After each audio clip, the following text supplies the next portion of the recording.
All right, so I'm just reviewing the syllabus and mentioning that students can contact me by text or by email. It's fine too. I mean, I can add my email. You have my email as well, but if you want immediate response, or if it's something urgent, you can text me. I was saying that we are going to meet every week, but it's not required that you meet. However, it's required that you review the module. So in terms of asistencia, I will record asistencia from the Zoom, and for students who don't attend, they can email me that they've reviewed the material. So I have a record that at least they've had a look at the material. Edgar, you decide if you want to put your camera on. The only reason I do not enforce the camera is some issues of bandwidth. It might disrupt the connection. But if you want to have the camera on, you can put the camera on. Yeah, that's the only reason. If I was secure with the bandwidth, I think it would be nice if we're all on camera. One thing I would encourage is that you prevent any distractions. Okay, if you're going to be in the classroom, if you're going to be in the virtual classroom, then omit distractions or disruptions. All right, just turn everything off. Be in a separate room. I will give you a break every hour. We'll take a break for 5-10 minutes, so you can attend to whatever you need to attend to in your home or in your office. Okay, so try and seclude yourself to avoid disruptions. And if you want to be online, I could also go on video, but sometimes that just disrupts the connection as well. Okay, let's see. So I was saying I'm going to meet once a week in Zoom. I will record the meeting and I will post it into Moodle.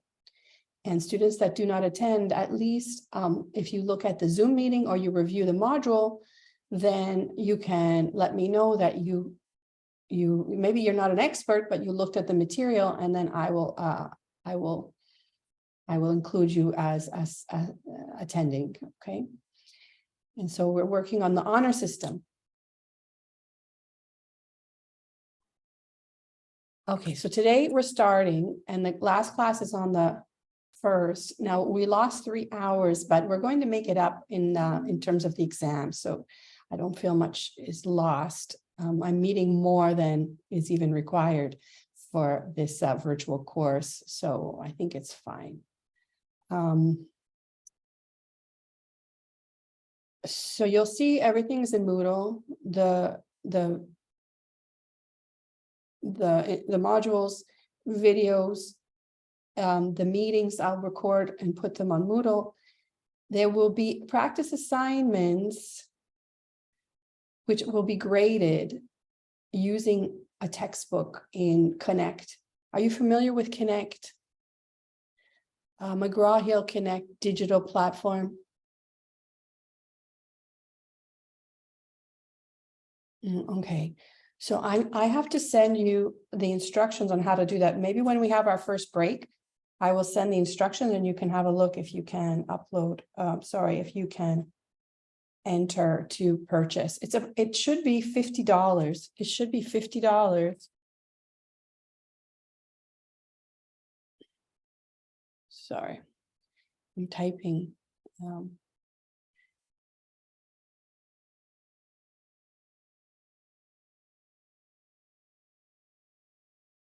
And I haven't done this before with this class, but I will have the assignments out of Connect. However, I will also put supplemental practice assignments for you to review, and I will put solutions. So you'll have lots of practice, lots of material. There's no lack of material. The goal will be for you to organize your week so that you come to each class prepared. Okay, I will put deadlines on the platform for completing material so you can pace yourself. I will use 2 forms of of assistance. We'll use Excel. And we'll also use a calculator, okay? Now, I expect you to know both, but some students will feel more comfortable with one or the other. And because the course is distance, it's up to you which one you want to use. I will not monitor which program you use. We will not use any statistical software. We're just going to use functionality in a calculator and in Excel. Are you familiar? Who's familiar with Excel?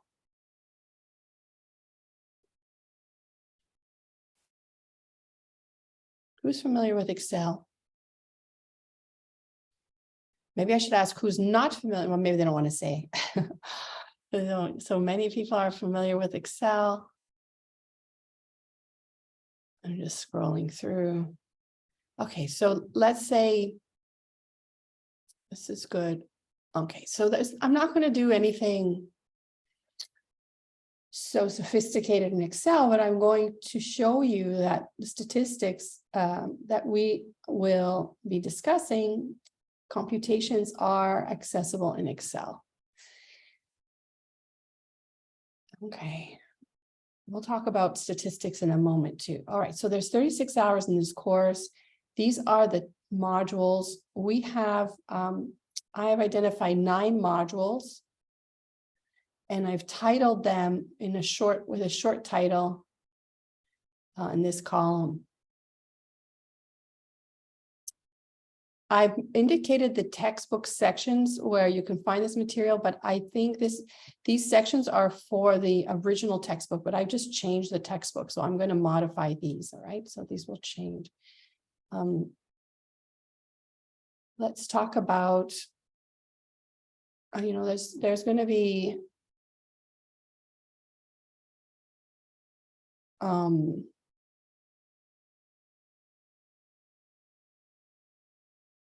12 weeks of material, and I only have 9 modules. So some modules will take longer. So let's see what I have in terms of evaluation are just 2 tests, one on May 20th,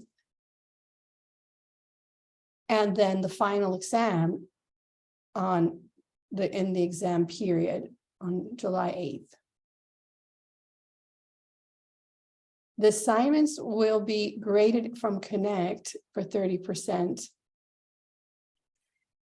And as I said, you'll have other practice assignments just for practice that will be on the platform. So you will need to do more than just Connect. This is to prove to me that you understand, but to review the material, you have assignments, additional assignments in Connect.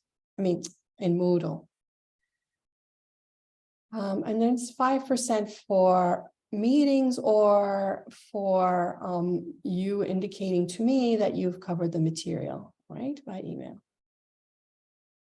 In terms of the test, we will meet on the test days. And then I will post the test from 1 p.m. till the next day at 1 p.m. So you have 24 hours to complete the test. I don't want you to take, no necesita 24 horas para terminar el examen, okay?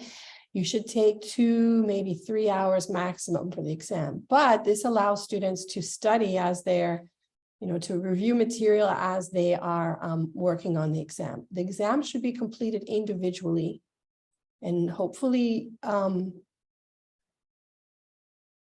you will feel confident with this method that you can work independently. You will have access to all the materials in the platform to complete the test. So it is open. It's an open book test. So the test will be in Moodle, but the assignments in Connect.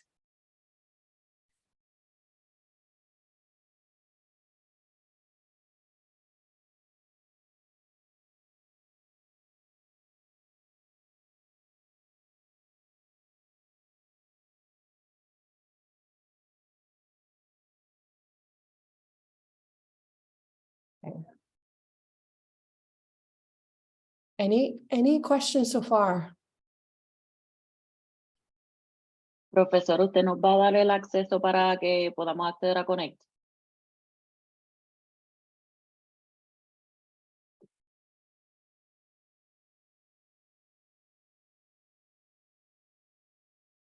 Okay.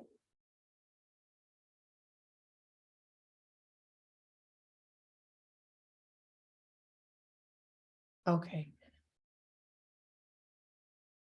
So each week, I will choose some questions out of the text in Connect, and they will be due the following week. So you're going to regularly study. This course has a lot of material. It is not difficult material. The difficult part is organizing your time to complete the material. Okay.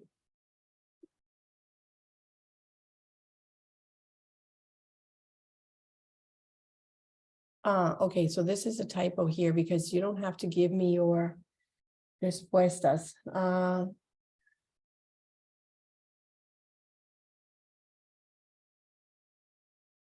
So I changed this. I have to change this because this was when well, before I changed my mind about Connect. So I have to edit this. This is not correct. The assignments will be in Connect. Okay. And that's it. But in the previous semesters, I had students send me their written work for grading, and I just have no support or no time to grade your homework. What you can do is keep all of your handwritten solutions, so that if you have questions for me, you can refer to them and we can discuss any problems you had, mistakes or errors in solving the problems in Connect. So I will edit this. This needs to be erased. Rechazada. Yes, Nayeli, I'm going to give you the information.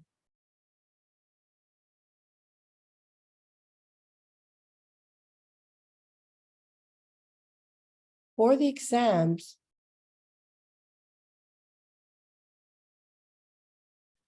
as I said here, las pruebas se publicarán en Moodle a las 1 para 24 horas. Hay 24 horas para terminar el examen y enviarlo. Está todo montado en Moodle.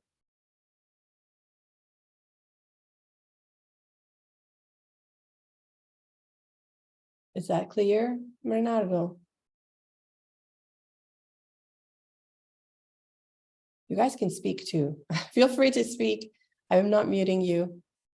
You can tell me. Okay, what you need for this class? You need an account. So is everyone in Moodle now? Does everyone have access to Moodle? Anyone not have access, please contact me, because I know about 5 students contacted, they had no access. So please update me if you do not have access. Okay, this is good news. So you need a cuenta de correo. Sounds easy enough, but some people have had trouble with getting an account too. That works. You need a computer con acceso a internet de alta velocidad, right? You need a good bandwidth or in good cell connection with data. Okay. I'm going to ask that you obtain the calculator. Now you can purchase the calculator, physical calculator, in Walmart or in Office Max or by Amazon, or you can obtain the calculator in your smart device. Okay, you can in your smartphone.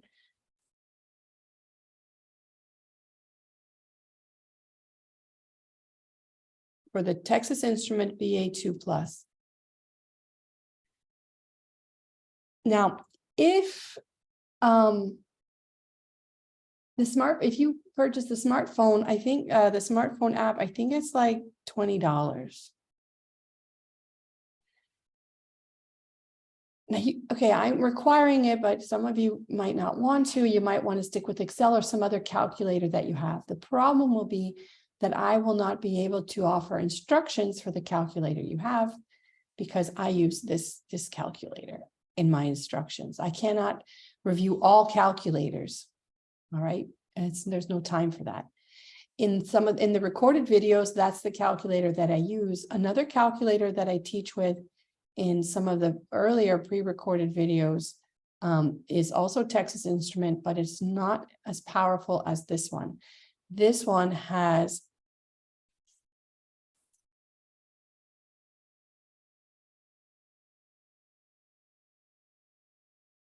the ability to compute two variable statistics. If you don't know what that means, you will soon find out.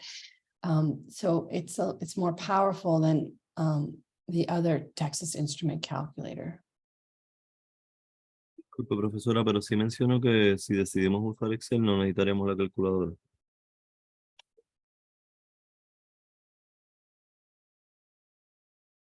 Okay.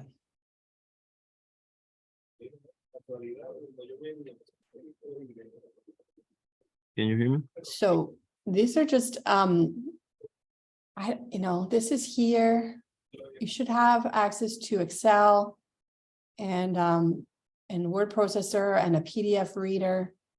There will not be presentations in this class, but I hope we'll have a lively discussion during the class. And for students that do not attend, as I said, you can send your questions in advance of the class, and I can attempt to answer them during the class.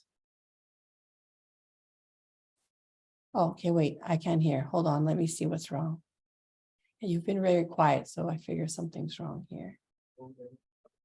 Oh, I have it backwards. This is why. So my speaker should be the book. Okay, there. All right, ahora. Sí, profesora, la pregunta era que si decidimos usar Excel, en ese caso no necesitaríamos la calculadora como tal. Exacto. Okay. Exacto. Pero the problem sería que I give instructions on the recorded videos. My instructions are with the calculator. Okay. So Excel is something I've introduced. I will just use in my in our meetings. But if you watch the recorded videos, I don't put Excel in the recorded videos too much. Just saying. So I will be teaching with both the Excel and the calculator. So yeah. So if we were using Excel, you'll still be able to answer questions even though they're not going to be in the recordings. You can do it. I just don't recommend it, but yeah, you can do it. Okay. It's yeah, I'm going to leave that flexible up to you.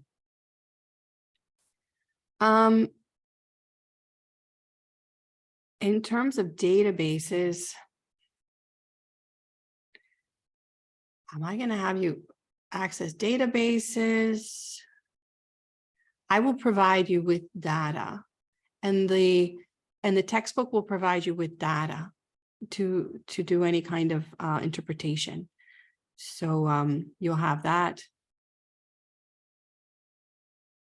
So these are just what you require, your camera. I'm not requiring you to turn your camera on, but as I said, that is up to you. Let's see if anyone has their camera prendido. It's kind of like I have to force it, right? But I don't know if it's advisable at this point. All right, let's see. Okay, and okay, so this is the textbook we're going to use for Connect. And these are, if you want a reference textbook, I have the New Bold text is also available in Spanish, but an older version. So if you want a Spanish textbook, you can see about obtaining this in Amazon. And then there's some other references I have here, and then we have our policy for the program. All right, so that is all I'm going to say about the syllabus. Any questions about the plan for the class?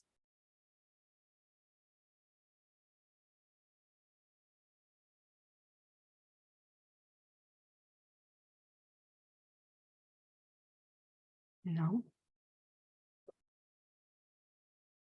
Okay, thank you. All right, so I'm going to ask you, who here has experience with statistics? I will ask first, not just a class in statistics, who here has actually works with statistics and is comfortable with statistics? And you have like bragging rights, we would say in English. Just let me know who has a strength with statistics.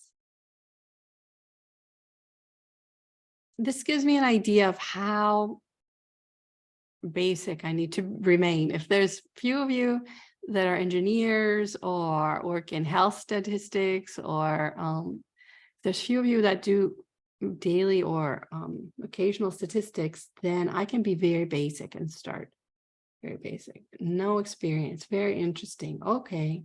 Okay. Okay. Okay, good. Thank you, Patricia.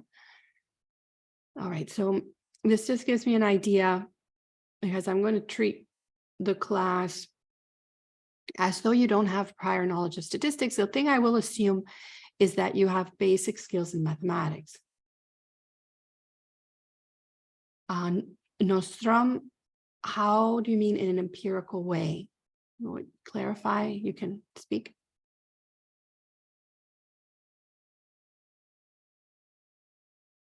Or text.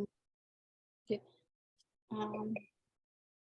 Tengo experiencia, pero no con un programa como el que está dando, con las variables y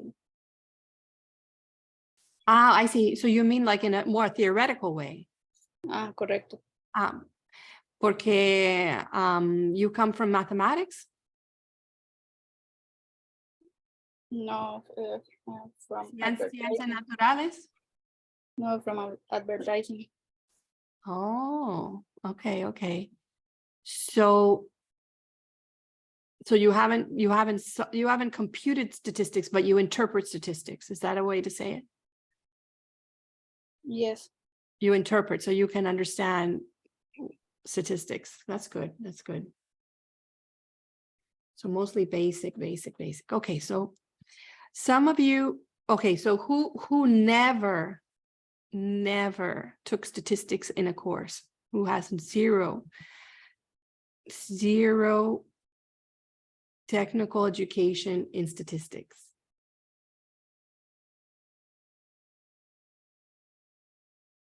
Okay, so you guys have some, everyone has something. Okay, so there's one. Not to single you out, but it helps me understand. Basic. Okay, so there's so most of you have something of statistics. So what you have will be okay, so what you have will be some understanding and maybe some misunderstandings. All right, so my goal will be to clarify and refine your knowledge of statistics. Okay, because there's misunderstandings proliferate about statistics. All right, so let's see where we go next is let me share, because I finished this, right? Okay, I finished this. Let's look at the module. So I described what I want you to do.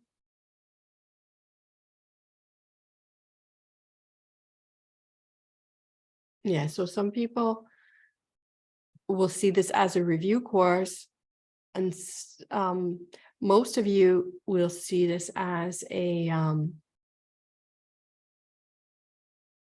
I think most of you will see it as a review. Some of you have never seen this before, and I hope I will satisfy both groups, okay? So let's go to module 1. I haven't had the opportunity to read your introductions, which I will do. That will give me a better idea as well. So you see in the platform, I have something about me. Oh, I didn't put the syllabus here, but I can. It's above.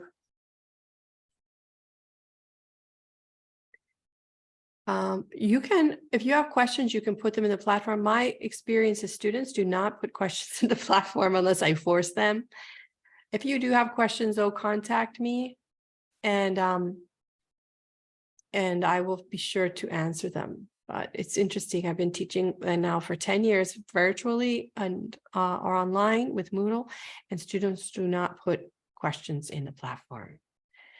I think maybe maybe that means they have their questions answered. That would be good. But you're welcome to put questions in the platform. I'm not going to ask you questions there. All right, so we have, so what I put here is the calculator. Looks like this. And do I have the image? Okay, so this is what it looks like in the smart device. And this, if you buy the smartphone device, it'll also go onto your iPad. You'll have it, it'll go onto all your devices if you have an iPhone. There is an Android equivalent, and I do not recommend the Android equivalent outright because I don't have an Android to check it, but the students don't seem to complain that there's any issues with the Android version. The physical calculator can be from like $25 to $40, I find. This calculator is also useful for finance.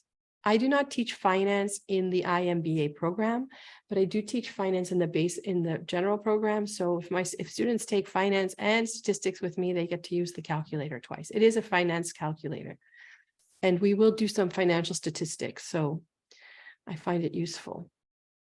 I prefer the calculator because I find, and maybe it's just personal, I find that that Excel is like, there's a barrier to entry to Excel. You can't Excel is not on your phone. And the device that's with you always is your smartphone. And I'm generalizing, but I'm pretty sure that's how it is. So that barrier of setting up your computer to use Excel is just one extra barrier to you interpreting statistics. And I want to make it as readily available as possible. So I really encourage the phone or the smartphone, or even the calculator, even having the physical calculator that you may just put in a drawer and forget about, and then the battery will die, is not as good as putting it on your smartphone device. So we will talk about these later. These are different tables that I'll teach you how to use. And here's the code. I put the code for using Excel right here. And we'll talk about that when we get to those topics in the course. And so these are for different distributions. I am going to highly recommend that you download on the Brave browser, because my videos are in YouTube, and YouTube is dumping so many ads on my videos that they're almost unwatchable. So you need to download the Brave browser, and Brave browser will suppress ads in YouTube, right? So if you didn't know that, that's what it does. You will have to probably set your computer or your phone to choose the Brave browser as the default browser when you open documents for the duration of the course, so that it pops up first. Or you can just copy, the link and go into the Brave browser. So Brave browser is available on smartphones and on computers. I'm taking some time to tell you that because I notice some students don't read all my comments, and I think it's important. I'm also going to talk a little bit about how to watch my videos, and we'll do that in a moment. You will need for the test, you will need to send me your solutions. I will post the tests. There'll be 2 tests, like I said, in Moodle, but, and they will be multiple choice, but I will accept your written solutions. I will require you to submit your written solutions so that I can see your logic and thinking. This is also a way to guard yourself from interpretation of problems. And I can give part marks if I see you have attempted a problem, but maybe misunderstood for language reasons, or I was unclear. You can get part marks, right? So to send me your written work, you will have to combine the pages, scanned pages, and you can scan using your phone, or you can use your computer to scan and combine pages to send to me. I've referenced I Love PDF. I haven't used it in about a year, and I think it's still around. Yeah, it's still around.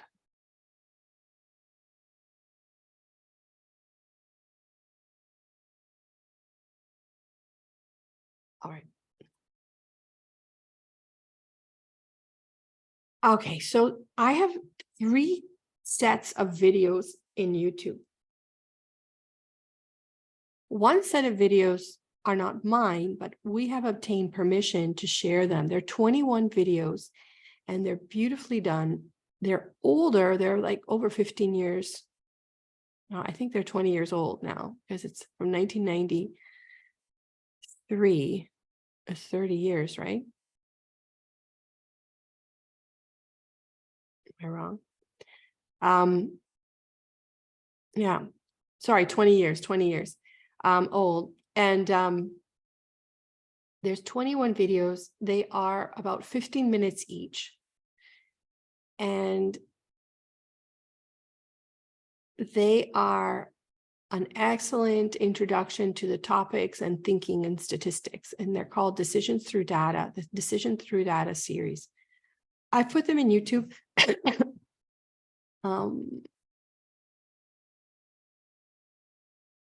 And you see there's a playlist for all of them here. And these are not required except for one. There's 4 videos that I require. And the rest you're welcome to watch them on your own time. Have any of you seen them? It's 93, 30 years. Can I do math? Why am I thinking? Yeah, it's 30 years. Sorry. Because I don't know what I'm thinking. Yeah, it's 30 years. Not 20 years. Because I'm thinking of 2000s. Anyway, so 30 years old, but they are the best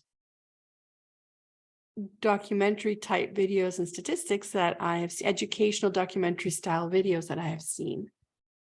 So they're all here. I uploaded them for you. The director asked me, I don't know why that's there. That was an error. The director, Alex Ruiz, asked me for some digital material, and I shared these with him. I don't know if he got them to you, but anyway, so these are, like I say, they're 15 minutes long. So and there's 20 some of them, so it's 5 hours of videos. You can spread it out. Like I said, you don't have to watch them, but they're nice. And you can remember this link. It's the link I created for it is, did I put it here? I can add the link. I'm just making a note. So even after the course, you can get in here and watch these, or you can share them with your family and your friends. So it's unlisted. I have it unlisted, which means you need the link to enter. So I will have to put the link. Did I put the link in Moodle? No, I just have the link, but I don't have the written link. So I'll just add it here. Okay, so that's the first set. Those are not mine, but I have permission to share those from the producers. Then there are my list of videos for the course, and these were produced, let's see. These are to 2021, I think. See, they're ads. I get too many ads. So these are from 2021. And I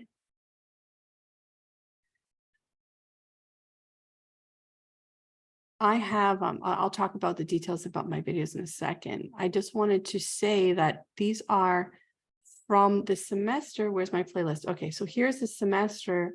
All the videos are here in this playlist. So technically, I mean, you can watch them straight through. My goal is to update these in the summer, but there's not much to update. It's just some students like it because it's just a live classroom or students are asking questions, and some students don't like it because they want refined edited videos and just to pop in and pop out. But I have some of those too, where you can just pop in and pop out. My goal is to put timestamps on the videos so that you can follow along. Let me skip this ad. I should be doing this in Brave browser, but not. Okay, so I don't have timestamps on this video, but the ideal is that when I have timestamps, you can jump to the portion of the video to watch it. I can even automate those timestamps. I should give you an example. I have a better example. Anyway, so these are the videos that I've referenced at the top, but I think I even have other more recent videos through Moodle. Okay, so this is just a whole playlist of a whole year of the course, and that's what's there. These were recorded about 10 years ago, and these are edited videos, and I go page by page of the notes and discuss the course. So this also has 70 videos. Some of them are 2 minutes, some of them are 15 minutes. You have the captions on them, and it's topic by topic. You see there's shorter videos, and I have identified the unit or the topic by short name, right? And the page number, and try to keep the page numbers consistent in the notes so you can always reference these videos. So this is page by page by page. So if you find you need extra help in an area, you just go to the page. And so there's another source of material if you want to go item by item. And what else do I have? So those are my videos that I have.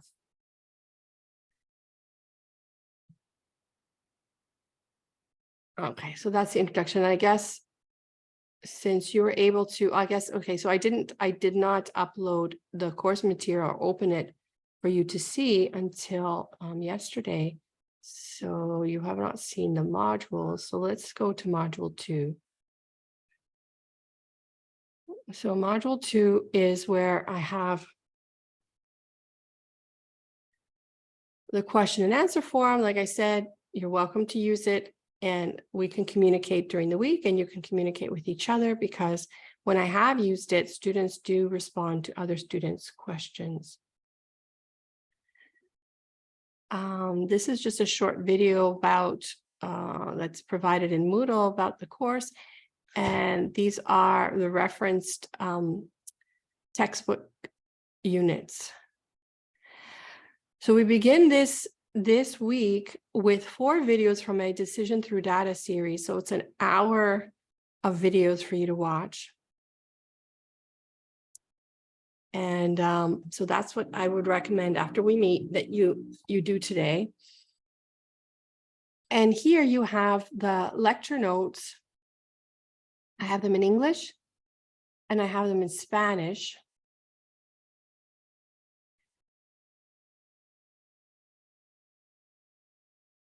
I had them translated by a reliable translator. If you have confusion or questions about the translation, you can also let me know. So what I do with these notes is I review topics and then I have questions, all right? Most of the time I have answers provided. So these are the answers to those questions. Sometimes I do not. So when I do not have, I have created here what I call annotated, and it's only in English because I haven't had a chance to do it in Spanish. But what I do here is have the same notes, but with the answers included in red. All right, so these are annotated with the answers. So I provide you with questions, I provide you with answers, and most of the discussion here in module 2 references these videos here. So that's what you're going to do this week. I have included here, so here are video, the videos from, again, the ad, which I'm not following my own advice.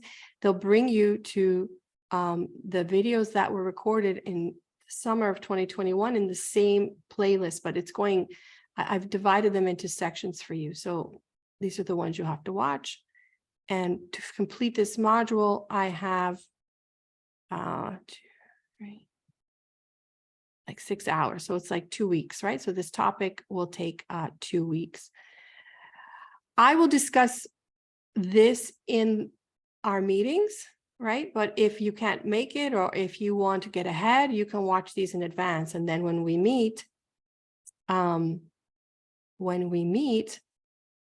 you'll have the questions. Now, normally what I do is ask the students to watch the material, and then when we meet, I just answer questions. Right now, I'm going to try this by meeting and I guess repeating what I say here. I hope this doesn't confuse anyone that I have so many sources of material.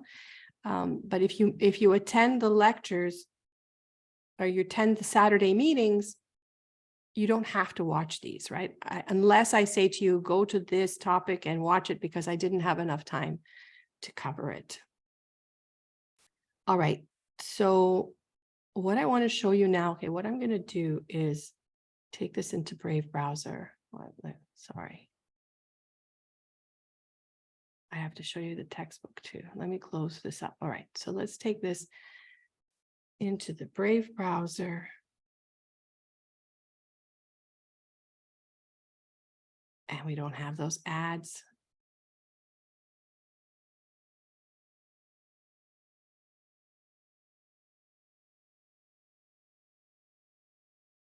With a question. Okay, so these were recorded in one of the pandemic summers. And I thought it was tight. It was good. You have the live chat that you can see. The students interacted with me. And this has been divided into topics. So where is it? Does it show it here? Okay, into chapters. Now, I didn't do this. This is automated by YouTube, but it can help you scroll through to see exactly, anything that interests you here. YouTube has their little AI that helps me when I don't know it. Okay, so it's divided into topics. So you can just go, what statistic, Information. you can jump to the topics. So to watch in YouTube, if you don't know, you can use these to scroll through faster to find what you want, or while Two you're numbers. playing, Interesting, yeah. while you're playing the video, you can also hit the arrow key. So right now I'm just touching the arrow key and it scrolls through. Do you see what I'm saying? So I'm just trying to show you how to operate the videos in YouTube. The Zoom that we have today, I will put it into YouTube as well, and link it in Moodle. So you'll have access to the course that, our discussion. But again, we're going to say virtually the same sort of things, maybe with different examples. All right, so that's one thing to tell you how you scroll through.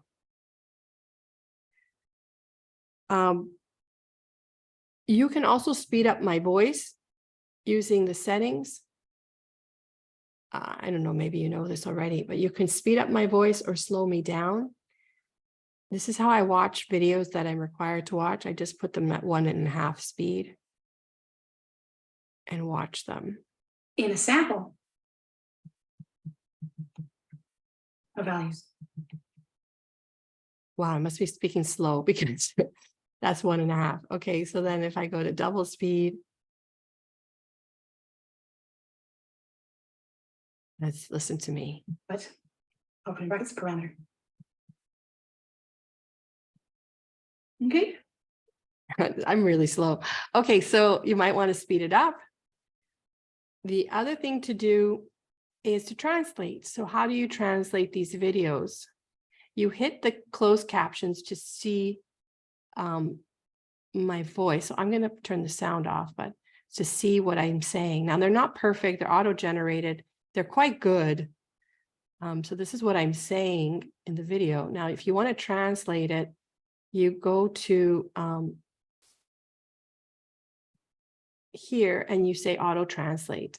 Now, again, the Spanish is not going to be perfect, but it's pretty good. And most of you, I would suspect, have fine English that you can tell what the errors are. But if you prefer to see it in Spanish, there you go. All right, so this is why I use YouTube. Everything is there.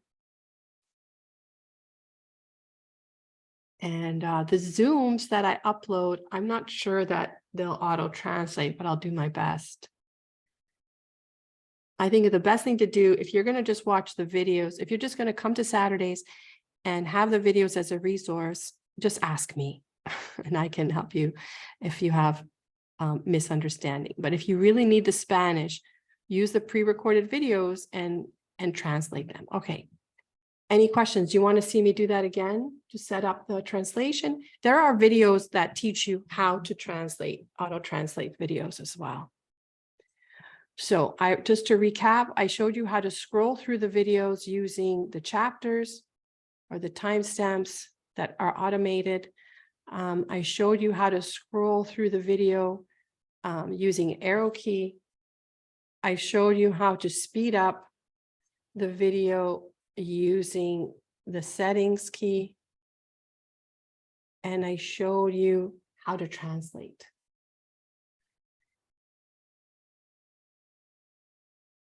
This guy. Any questions?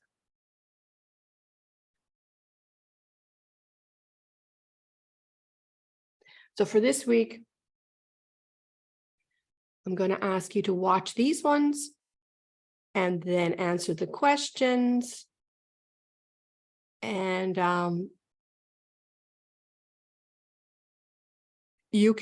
I will recommend you work ahead. I'll put a deadline, like I said here. I didn't put them in yet because I need to think about how we will progress.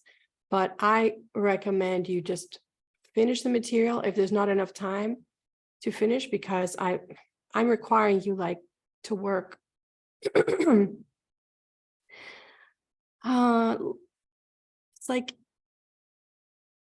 it's like 6 to 10 hours a week. It depends on the week for this course, including the meetings.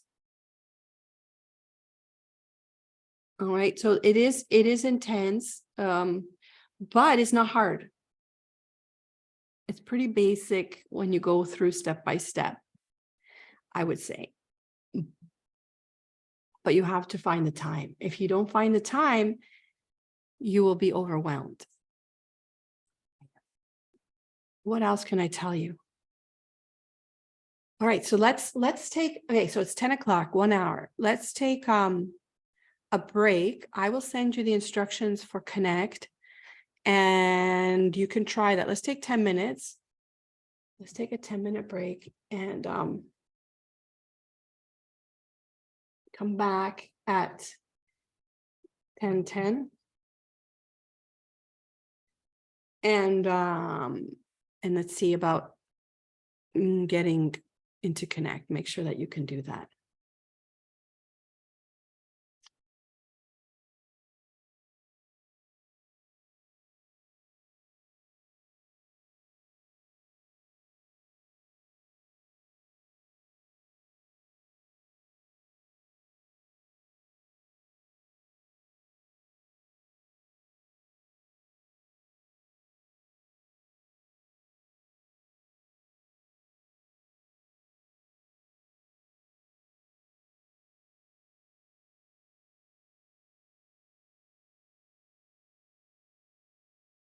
Zoom recording.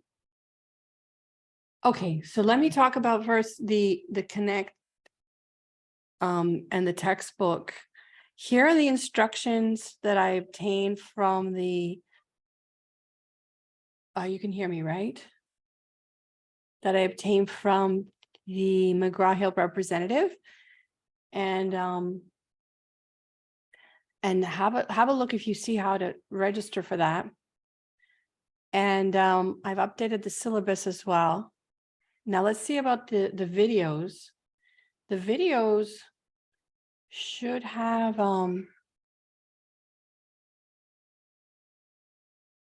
no trouble. They're unlisted. You probably can only see them with a YouTube, with a Gmail account. That might be a restriction. I'm learning. I think you need a Gmail account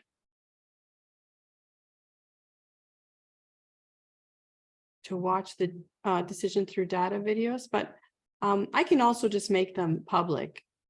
I don't know. I just didn't because I didn't want any issues with YouTube flagging me and saying they were copyright when I have permission.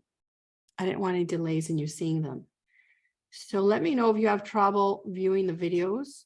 You shouldn't. So we're going to spend like an hour more together. I'm going to introduce module 1, and then I'm going to leave you so you could watch that hour of videos today and orient yourself with the course materials and see how much you can get through in the week. Okay. And you can keep in touch with me as well. So I am going to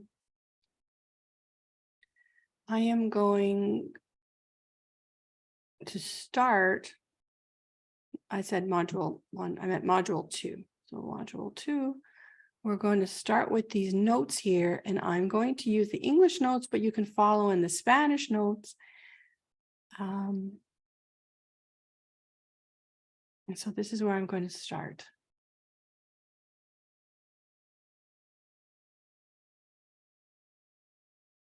And just give me a minute. I'm going to set up my iPad where I make my annotations.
Oh, really? There's an error? Okay, let's see what I did wrong.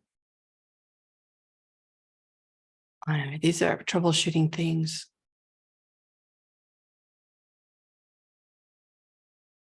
Oh, maybe because I have the semicolon. Okay, what's happening? Okay, let me do that again. But you can also get it from the document, registration connection details. How about if you click this one? Okay, so this works. I don't know, I didn't copy it right. It might be the semicolon. So you should be able to get it from this document here. Let me see if I can fix it before we continue.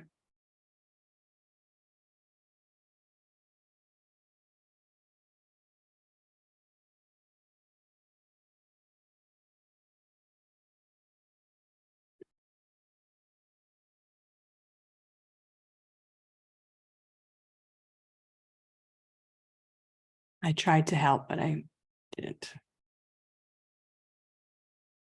Must be that semicolon. Oh, there's no semicolon in my.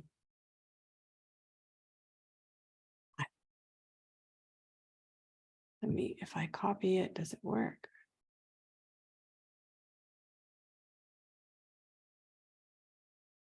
Yeah, it works. I don't know why Moodle is putting a semicolon there.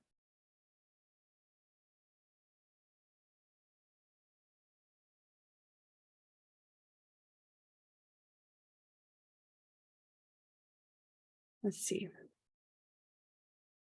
Ahora sí.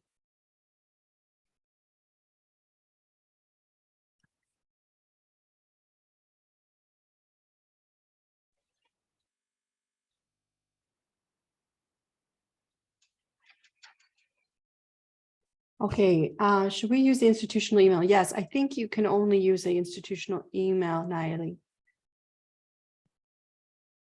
I think it won't let you register otherwise. But who knows? I don't know for sure. I think that's how it's set up.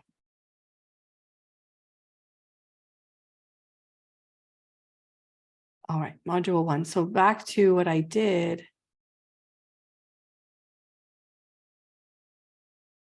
I just cleared that semicolon. It should work now. So use the ISBN number. And you should be able to get in. I just put the document here and I copied the important part here.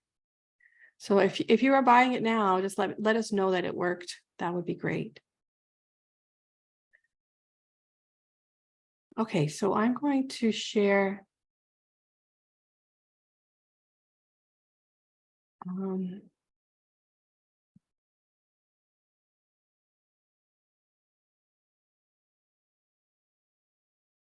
going to share my iPad.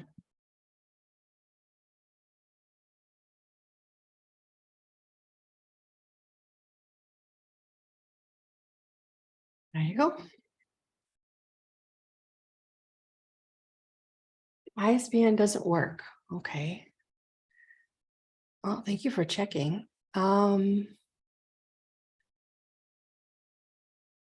will contact her. You sure you got it right? I mean, I copied and pasted. I'll let her know that it didn't work. Just double check, Stephanie. Enter again. 97813079047. Yeah. I'm going to write the. Just try again. Something says, okay, okay, I'll let her know.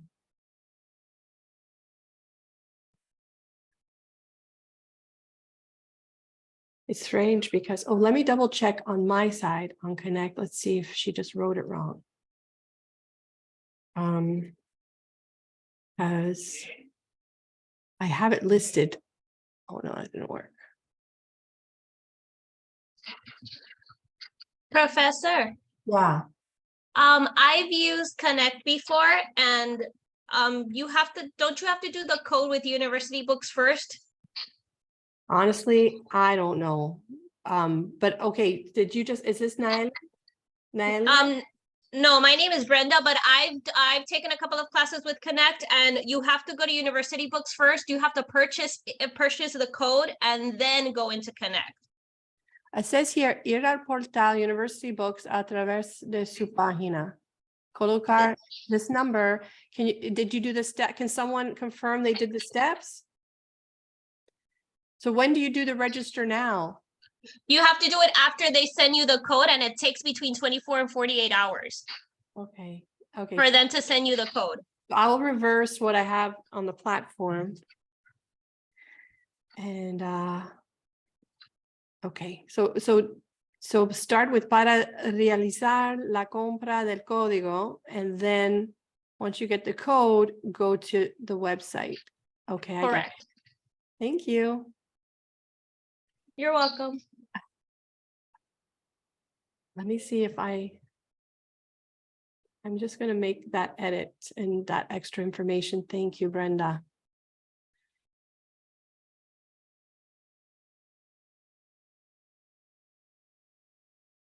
I'm sure that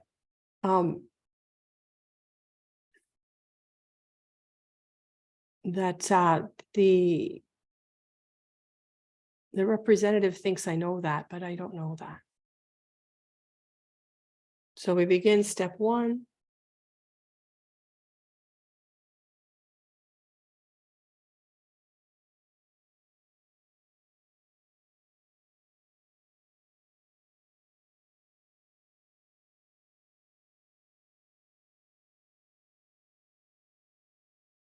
So it's important that I know that you won't have the book right away.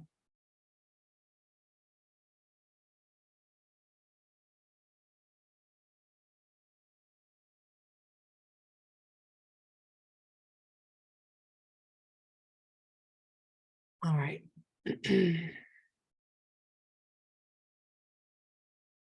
Okay, so I edited the platform. Okay, so you see my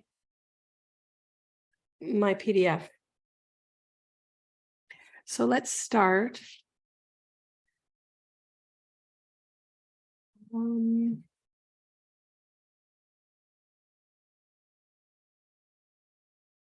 I'm recording, so everything is on. All right. All right, so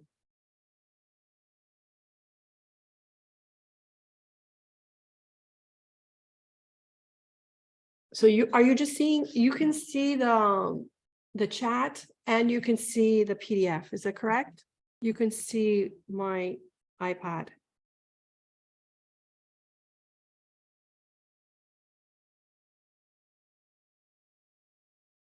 Okay. Okay, so first unit, well, I call it module 1. I have a different heading in the notes. I've just grabbed this set of notes that I use for my other stats class, but they're the same, all right?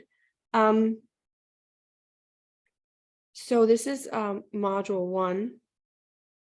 Why? I have to bring it down. Why do we study statistics? The first real question is, what is a statistic?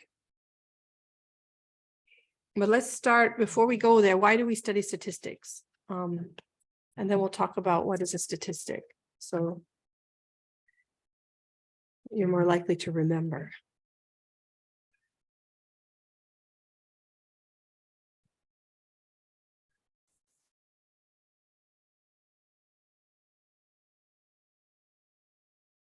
Oh, in a Western reality, in our Western world, we use the scientific method to inform us, right? And using the scientific method involves observation, hypothesis, testing, and often we can use statistics in the process of creating new knowledge, new knowledge, new information. What is it about statistics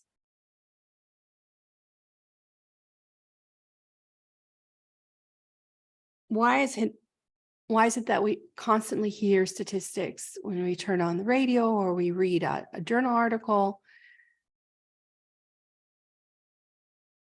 In fact, we're faced with a lot of anxiety. If you think back to our ancestors, we're faced with a lot of anxiety because we don't know what's going to happen. Patterns help us predict what's going to happen, but we can't be sure. How sure we are depends on observation, right? And detecting patterns.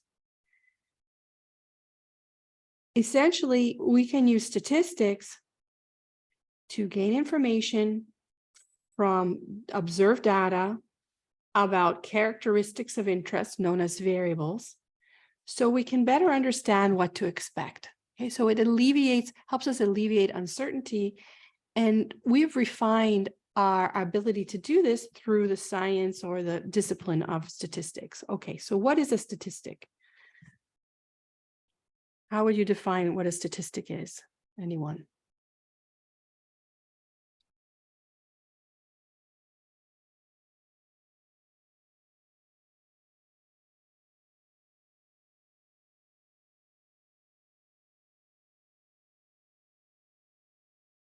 Anyone? Give me an example. In simple words, I just think it's a way to keep account. So based on that count, like you mentioned, we'll be able to see patterns, draw probabilities and other elements based on those recordings of the data that we maintain. Right. So data. Okay. So collecting data and storing data is one thing for sure. But what would we say specifically is a statistic? How can we define that? But you're getting close. Okay, a quantitative measure and interpretation of data. Okay. I'm going to ask a little more specific than that as well, but thank you, Patricia. It's a quantitative measure interpretation of data. Okay. So let me put this, let's see the big picture. Okay. The big picture is that we do not have a crystal ball. We do not have all the data to observe, right? What we might have is a portion of all the possible observable data.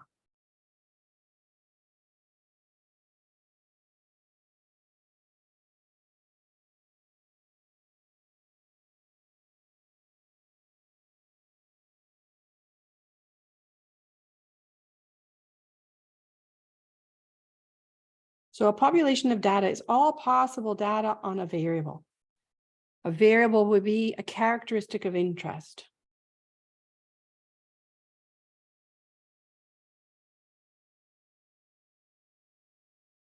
So you might be interested in the monthly sales for your company. You might be interested in the inflation rate for purchases and upcoming expenditures. These are variables. So we to obtain all possible data is time consuming, it's costly. So there are restrictions, well, in fact, data is very valuable, we've learned. People will pay for data that's collected by internet purchases, by e-commerce. Companies will pay for data, and data collection has become ubiquitous. It's data about purchases and sales are available at a cost, right? But can you really get all of the data at a feasible price? Possibly not, right? So instead, we operate with a sample of the whole.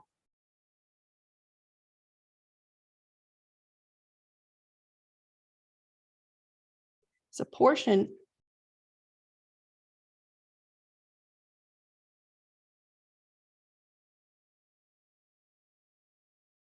and I teach this early on.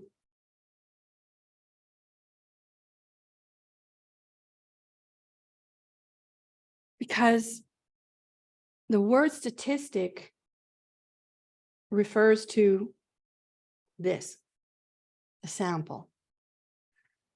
So a statistic is a number, so close to what Patricia mentioned. It's a measure calculated from a sample of data. That's the most basic definition of a statistic.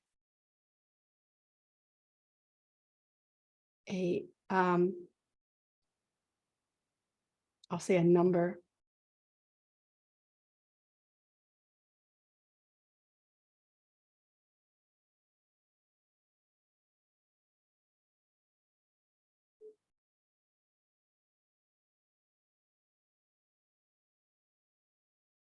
So that's a statistic. Now, how good that statistic is depends on how good it is at doing what. I mean, I can get a sample, I can calculate a statistic. What's an example of a statistic? I could calculate what's called X bar, which is the sample average. Add up all the values and divide by how many there are. I can calculate other statistics like, well, even n, little n is the sample size. That's also statistics. I mean, right? I can also calculate something like the median. We're going to talk about that too.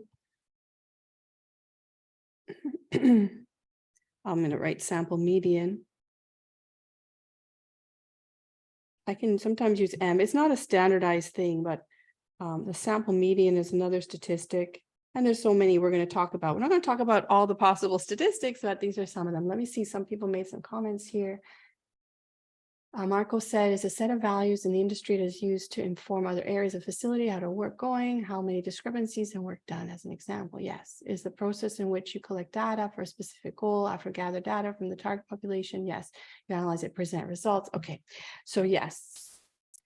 But I just wanted this definition to focus on the fact that a statistic comes from a sample, and it's the quality of that computation depends on the quality of the sample, how representative that sample is of the population. So everything traces back to this population, which, I mean, I really don't know necessarily what is the population. I want my data to be representative of the population, but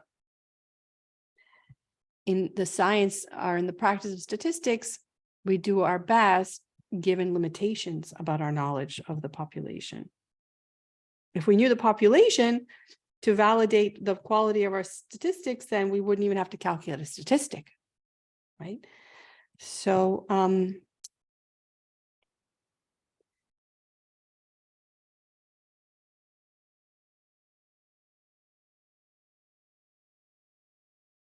Yes, you could still calculate the statistic to get, more knowledge on the behavior of the data, right? you can do it, but how good is it, right? So the quality of the statistic, you can do it, but you might be really off, right? You could. So the quality of statistic depends on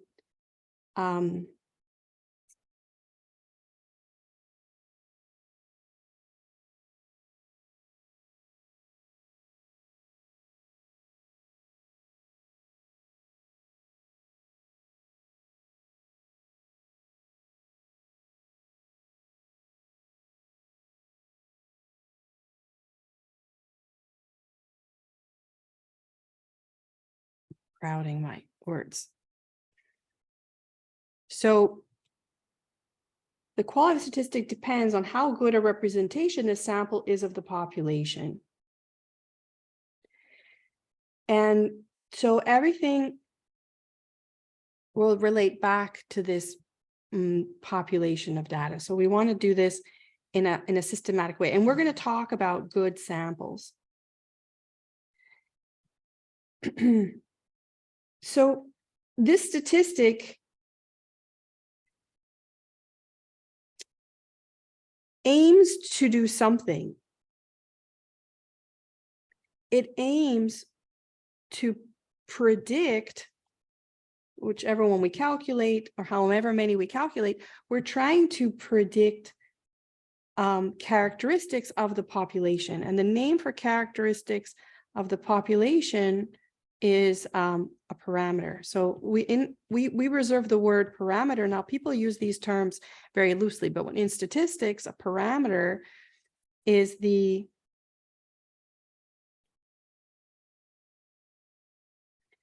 number. Sorry. it's hard to print on glass. I'll go slower. A number computed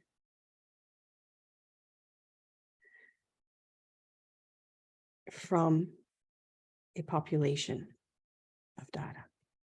Now, if you don't have all the data, you can't compute this, but we're gonna name it so we can talk about it. And sometimes you might have all the data. If you're interested in a very, like, let's say you were interested and you had the resources to study all the trees in an acreage of forest, for instance, and looking at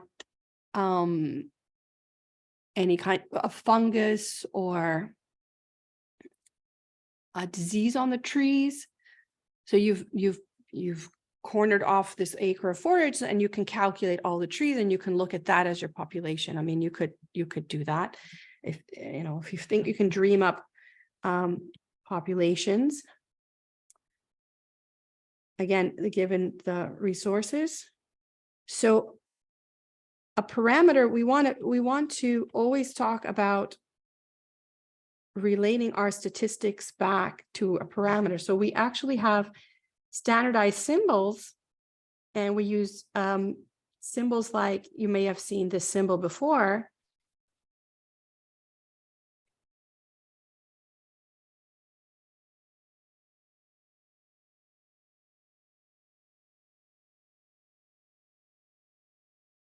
This is the letter mu is a Greek letter M.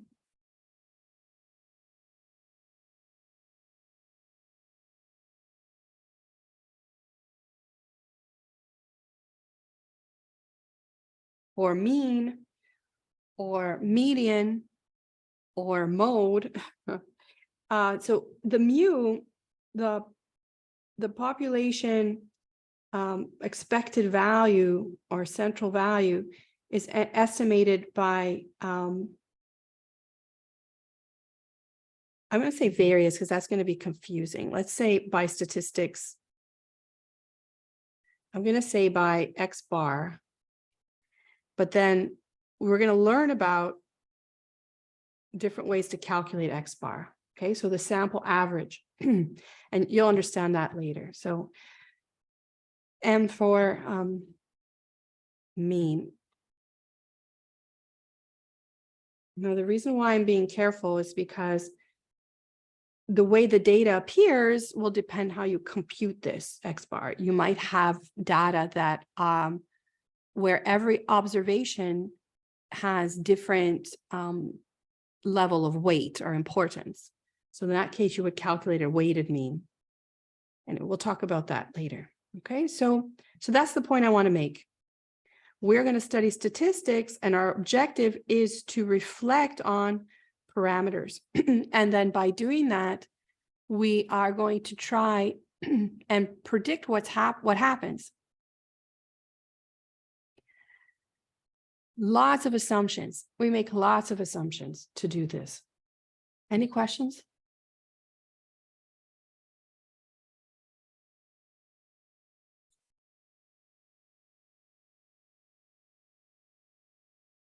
So this is just a basic, I will return to this framework and this type of discussion repeatedly in the course, but this is where I'm going to start with my introduction.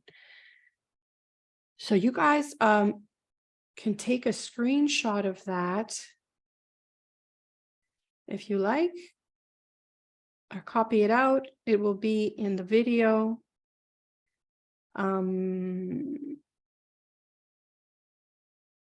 Yeah, I don't want to give too much more material. You have so much on the platform. We'll see if you need me to. I can upload this document as well. Okay, so I'm going to continue back to the notes. Sorry, back to first page. All right. So the goal of statistics is to gain information from data about a variable so that we can better understand what to expect.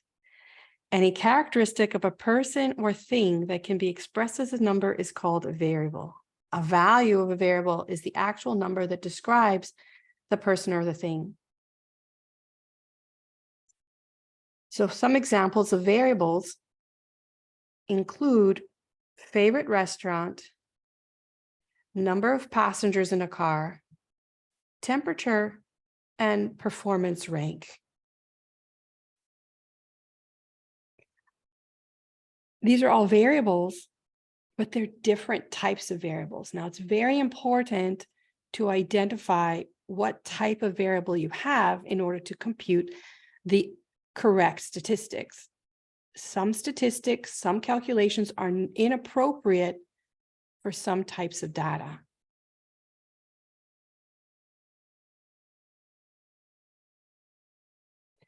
So let's look at that. So I'm referring to the main types as quantitative or categorical. Another word for categorical is qualitative, but it sounds so much like the other, it gets confusing. So let's call them quantitative and categorical. So quantitative variables are values or variables where their values are objectively measured, like using a scale to measure weight, or using a measuring tape to measure length or height. And quantitative variables with values where you can average the values and it makes sense. On the other hand, categorical variables are where categories are created and those categories are given a particular number. Remember, my definition is about variables that it can be expressed as a number. So let's clear up any of the confusion we have so far. Let's look at these four and tell me what they are. Is favorite restaurant quantitative or categorical?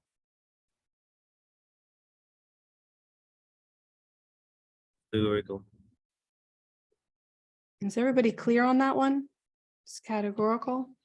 And I'll show you an example of each of these. What about number of passengers? Yes, quantitative.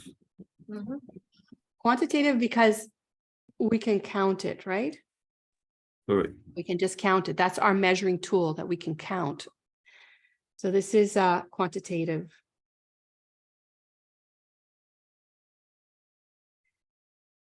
What about temperature? Quantitative as well. You can measure it. You can measure it with a scale, well-calibrated barometer, measuring tool, and performance rank. That would be categorical, but you can also assign a way to try to measure it as best as possible. So performance rank, yes. Performance rank, let's say if you have sales staff and you want to provide incentive by giving a bonus. So each quarter you evaluate them. Okay, so you can do it yourself or have some other, if you have other managers in your firm, you can bring them together and evaluate them.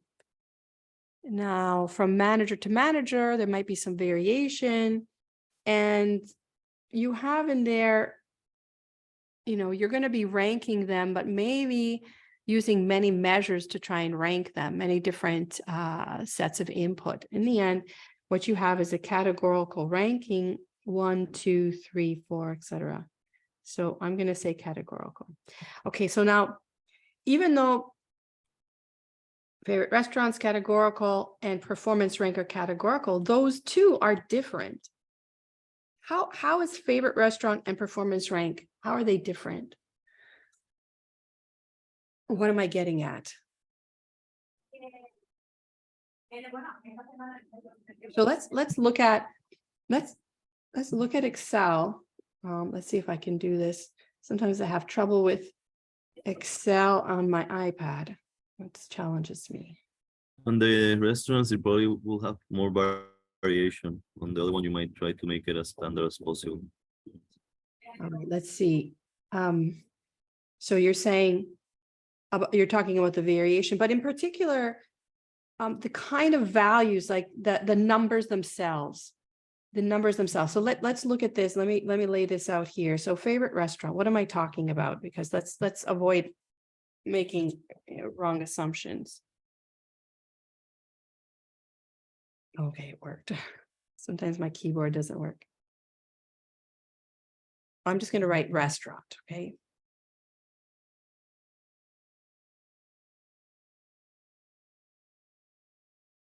Oh.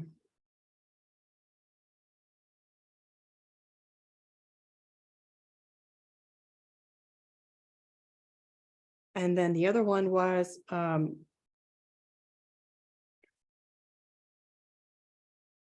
performance rank.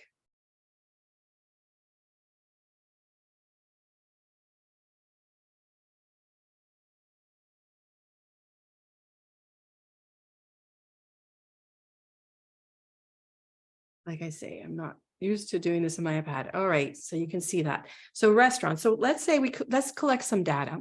We're going to interview people as they enter into Plaza Las Americas, and we're going to ask them, what's your favorite restaurant in San Juan? And they might hint. So this is my opportunity to learn about good restaurants. So you guys tell me, what's your favorite restaurant in San Juan? Some of you might not live in San Juan, but maybe you have a favorite restaurant in San Juan.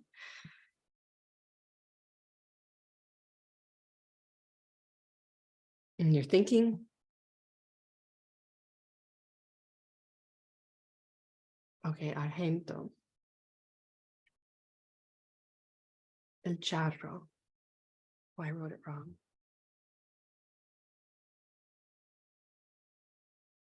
Okay, Melanzana. Does anybody agree with those guys? Those, Luisa.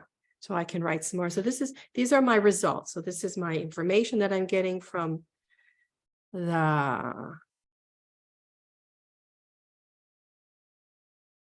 interview. And I'm going to use ID numbers for my participants. So that's their ID numbers.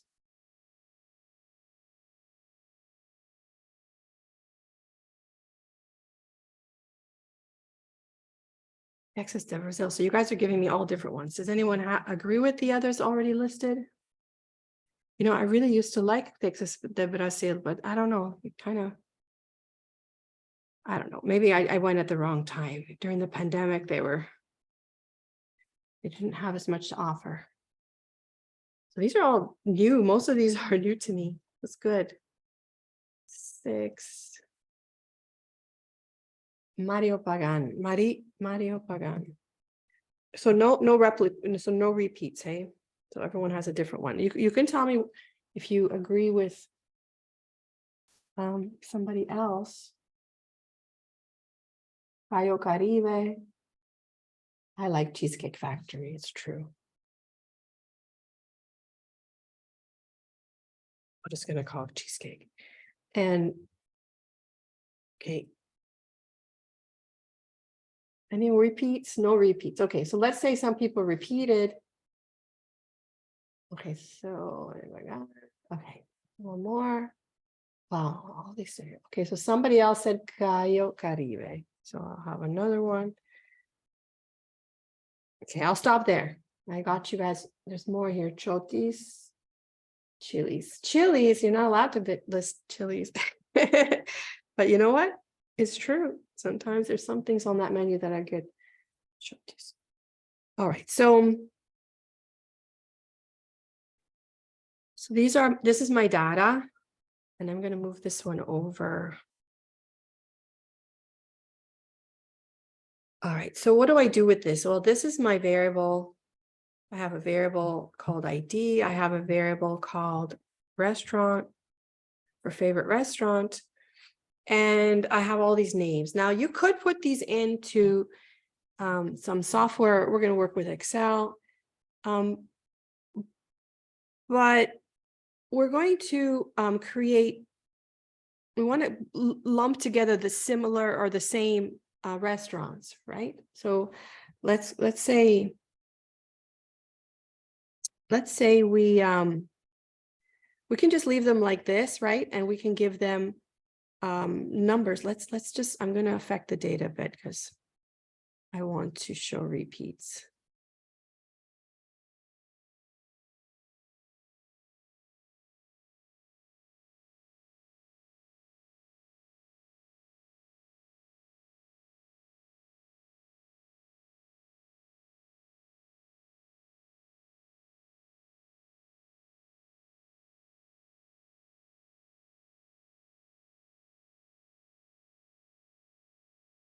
Let me clear this out.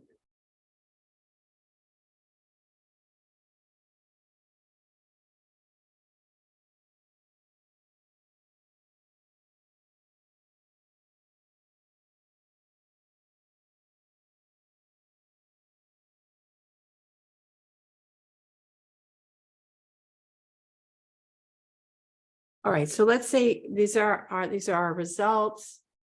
And then I'm going to, so now I'm going to code. Okay, so I'm going to recode. And I'm just going to call this because, you know, when you do statistics and you have so many variables, you have to make the names very simple for your coding, for your programming. So I'm just going to call Argentino 1.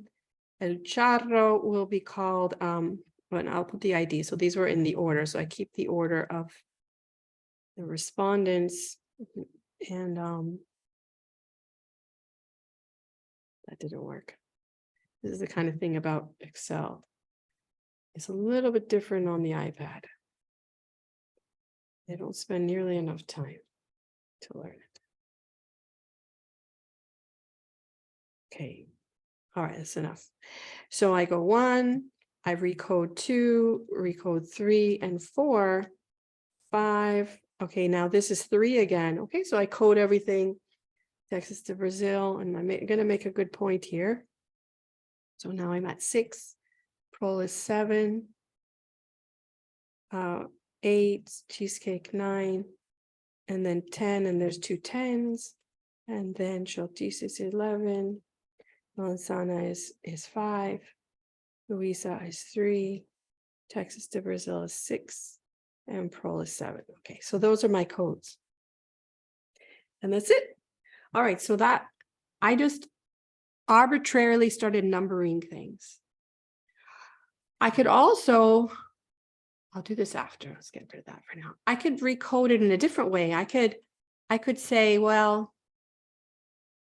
let's take this data and put it in alphabetical order because I don't know, I'm very organized that way. And I'm going to put it in alphabetical order first. Did I screw up something? Texas Brazil is 4. Oh, now that my numbers are all screwed up. So 4, 4, and then I don't have a 6. So what's my 6? Anyway, 1, 2, 3, 4. Manzana is 5. And there's no 6, which is fine. We'll just leave it like that. Maybe I'll make, no, because then it's going to be a mess. So there's no 6, which is fine. It doesn't matter because they're just labels. They're just labels. Let's say instead of doing the labels like this, where I miss 6, which is fine, like I said. I don't know if I made another mistake, but thank you for catching it. Okay, so you see there can be errors, but I fixed the error, right? Because I got rid of the. Excuse me, why do you say you missed 6? You don't have 6 because Luisa was already 3. So that's why when Luisa repeated at 6, you don't need the 6 anymore in that type of, right? You're using the 3. Yeah, I just, let's say I'm rushing and I just, throw out the 6. Okay. Yeah. So I'm just showing you data correction that I made. And I just say I missed 6 and I'm too lazy to go back and renumber everything. But let's say I have another approach is why don't I'm going to keep the ID numbers because I don't know, maybe it's important to see how people arrive because maybe I asked people who were together and they both said Cayo Caribe and these are different people and that might be information. So what I'm going to do is I'm going to sort this. I'm going to sort this. Sorry, data sort. And I'm going to sort by, I didn't want to do it in numbers though. It didn't work. I want to sort.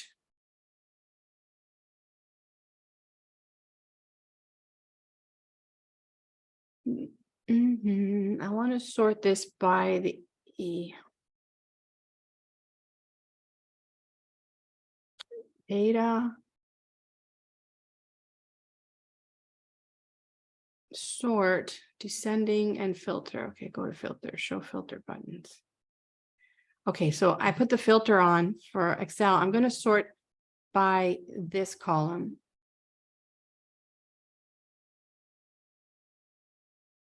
All right. So what I've done here is sorted using the filters, which you can do also on the desktop Excel, because I'm very organized and I just want to call, by alphabetical order. This is 1, this is 2, this is 2, and then 3. So I just want them in alphabetical order. Now, is this wrong? Is this right? It's just fine. You can do this. You can do this, and it's just as good at numbering as otherwise. So we have 2 columns of numbers.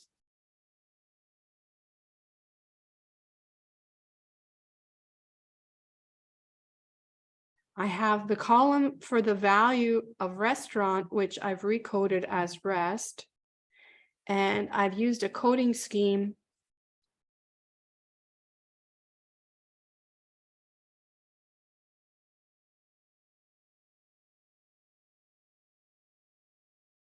different from the one I did here, but my logic is I had a logic and I wanted to put them in alphabetical order.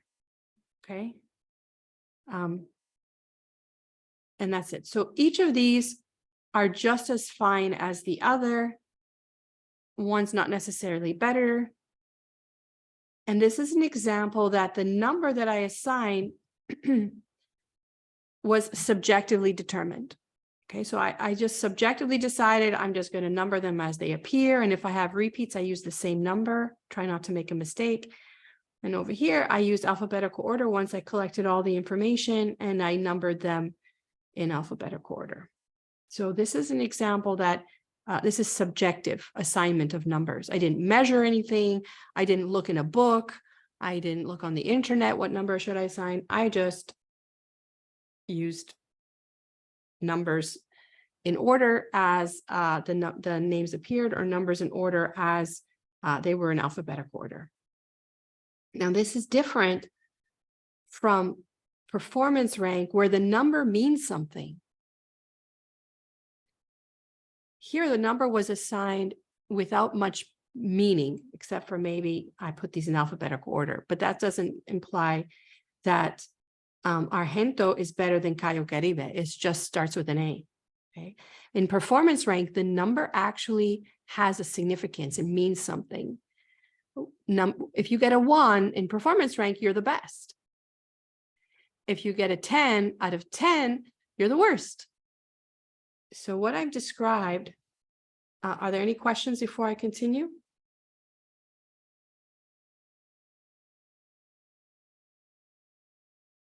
What I've described is the difference between nominal and ordinal. The restaurant, there is no ranking of the numbers. The numbers that I put there have some logic or no logic. It doesn't really matter because 1 is not better than 2. But for performance rank, it does matter. So this is the difference between favorite restaurant and performance rank. Performance rank is ordinal, where the numbers matter or they're meaningful. And nominal is the word, this is an overused word in math, statistics, finance, and economics. Nominal is no, nothing, little, very slight impact, or in this case, little information. It doesn't give you much information, the value of the number. It's just used as a label. Okay, so we've done that. Any questions? And I help you visualize how we collect and enter data. Okay, let's look at the other 2, number of passengers and temperature. What's the difference between the number of passengers and temperature?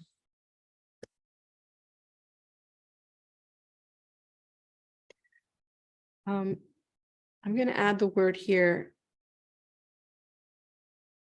I'm going to add in subjectively assigned.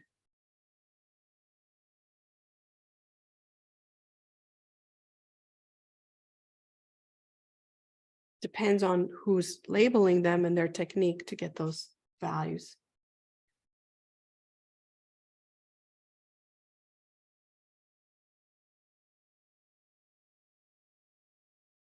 So what's the difference between numbers of passengers in a car and temperature?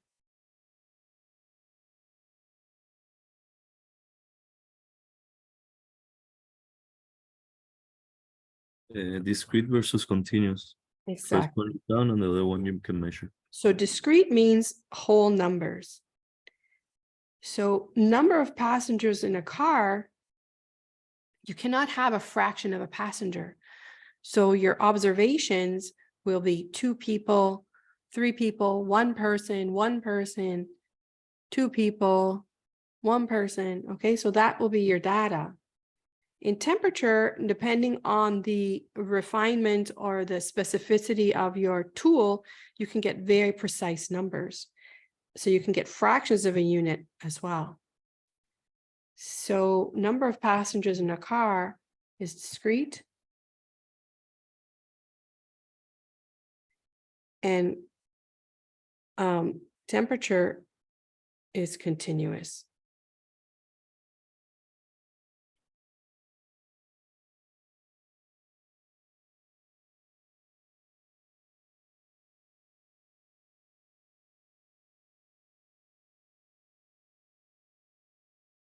Let me know if my penmanship is clear because, or if red bothers you. Some people can't read red.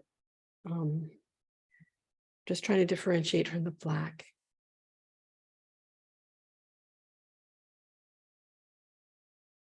Okay, so we have several more examples that I've provided below. For quantitative, passengers in a car, for quantitative, passengers in a car is discrete. Dollar forecast sales of a new product or age in years is discrete.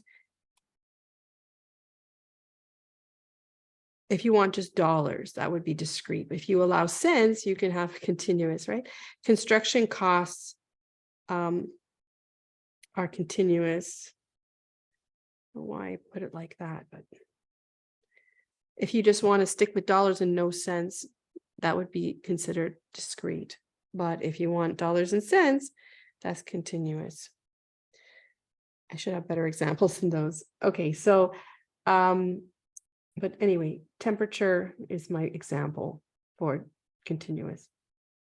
In terms of categorical, political party affiliation is nominal, unless you think one party is better than another, and then you number them in such a way. But otherwise, no, they're nominal. Ranking athletes is ordinal. So who's first, who's second, who's third. We'll talk more about this with the example I'm going to show below. Favorite restaurant is nominal. Customer satisfaction levels is ordinal. Okay, so those are some examples. All right, so I have this exercise here. I'll give you a few minutes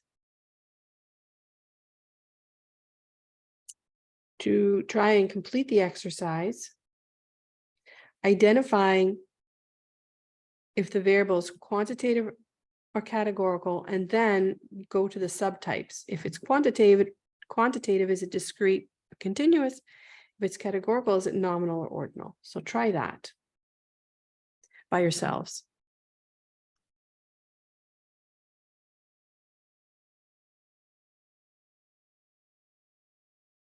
Well, I don't have to pause the video, but so people watching can just try it.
Any questions for me?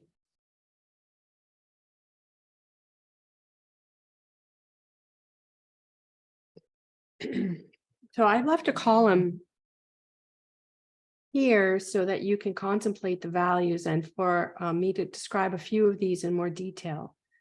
So are we ready? Can I walk through these?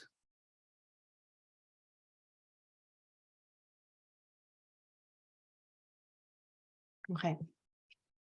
So height of a woman, 18 and over, quantitative or categorical?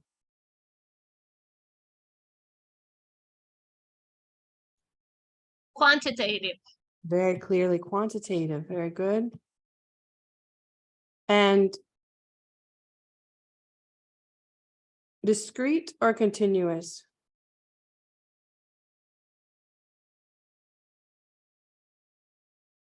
Depends on the measurement being used, right? Exactly. If you use inches, you can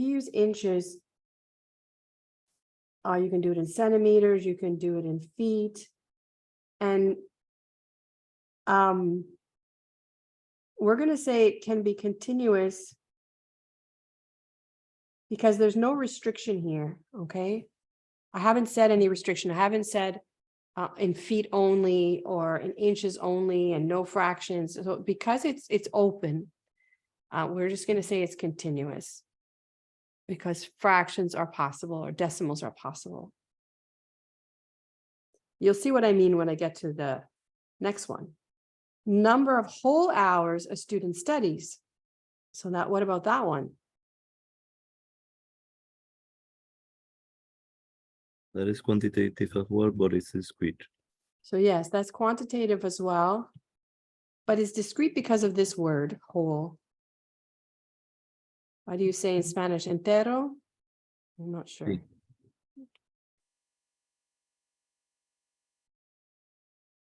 Okay, so this is all easy. You guys know what's going on. Place of runners in a race. So first place, second place, third place, 10th place. Categorical. Okay, very good. Now, if somebody said continuous, what they're thinking is maybe the speed or the time of a runner. If you're looking at time that a runner runs a race, that's different. This is place. Okay, so as place, it's the rank, and we use categorical. And it's ordinal because the higher the rank, the better the lower the rank, I guess, the higher, the better the performance, right? So the top numbers are 1, 2, and 3, first, second, third place. Okay, so now this is something else. Your response to the question, do you like multiple choice questions? So let's think about the possible values. You could say yes. You could say no. Multiple choice questions on a test, you could say no comment. You could not reply. This is how data is collected with these different options, right? So somebody can leave that question blank. So no response is different from no comment if the person answers no comment. So the possibilities are yes, no, no comment, and then maybe someone leaves that blank in a survey. So what is that?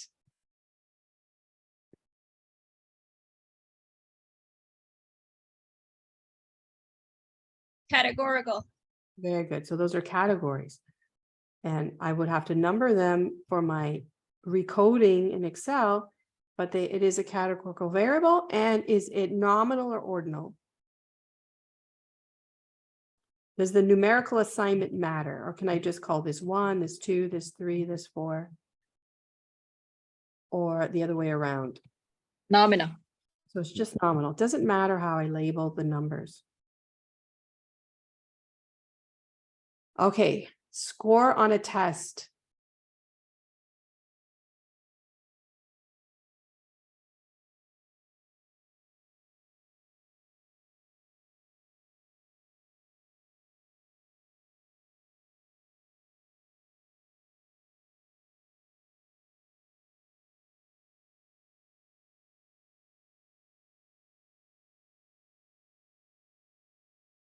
Okay, you want to say quantitative? Okay, does it depend though? Yes, because it would depend if you're talking about the percentage or A, B, C, D, or F.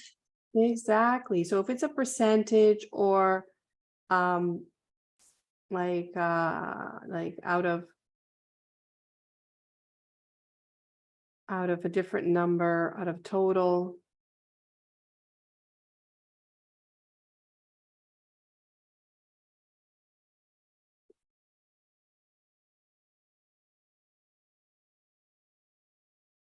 It could be a letter grade, right? A, B, C. So let's see. So for the percentage or the number, it would be quantitative continuous without restriction. So if there's no restriction, I'm just going to say it's quantitative continuous. But if it's a letter, it's categorical and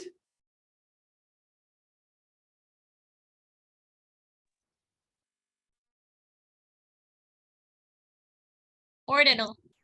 exactly. It's going to matter if you get, so I would label my data A, B, C, D, or F, and then give numbers 1, 2, 3. And those numbers, the higher, like the higher score is A, so the number associated with A would have to be seen as a higher number, a higher rank. Okay, any questions about that? Yes, depending on how the professor scores. Okay, salesperson ranked best to poorest on their performance evaluation.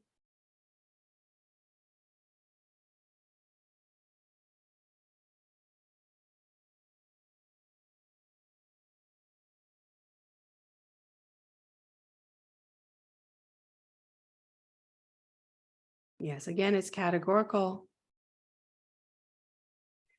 and ordinal, right? Okay, so in general, if I'm not very specific and it's a numerical variable, you call it quantitative and continuous. If it can be, it could possibly be a fraction or in decimals, have a decimal value. All right, so I'm going to give you 5 more minutes and then we're going to review this. So let's spend 10 more minutes and then we're going to go, right?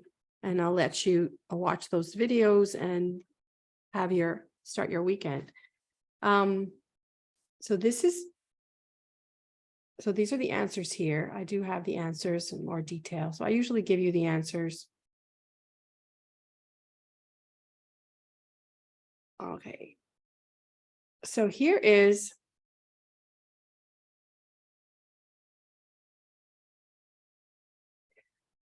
a quiz. I've presented you 4 different variables that we're going to, no, sorry, 5 that we're going to collect data on. Now to understand or interpret these variables, try and answer the question. Okay, so try to answer each question. And then decide, is the variable categorical, quantitative, and then the subtype. All right, so I'll give you 5 minutes for that, and then we'll discuss it, and then we're going to go for today. So do this.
Okay, I'm back. Oh, what happened? Okay. Okay, so do not be surprised if you got some of these wrong. Okay, it's meant to test your understanding. Now, these are the types of questions you may have answered in a survey in your experience, right? In your lifetime. A survey or questionnaire. So let's see how good you are identifying the kind of variable it is. Now, the reason why it matters is that the types of statistics you will compute and the types of interpretation you will make will depend on the type of variable you've collected. So let's look at the first one. In which faculty are you registered? So I guess, Categorical and nominal, right? right. So we would say here phi, it's none of those, and then it'd be categorical.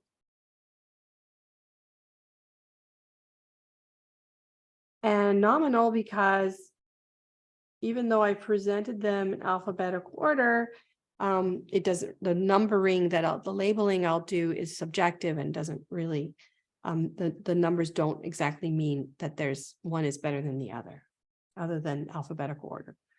Okay, so that's categorical nominal. Did anyone else have a different answer? I don't think so.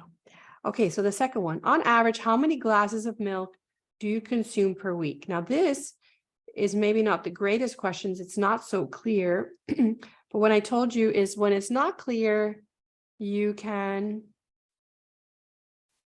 Yeah, so that one would be quantitative and continuous because it's not clear, right? Yes, you can. When it's not clear, you can go with quantitative continuous. And some people will say, well, a glass is a glass, but every glass is different. It doesn't say cup.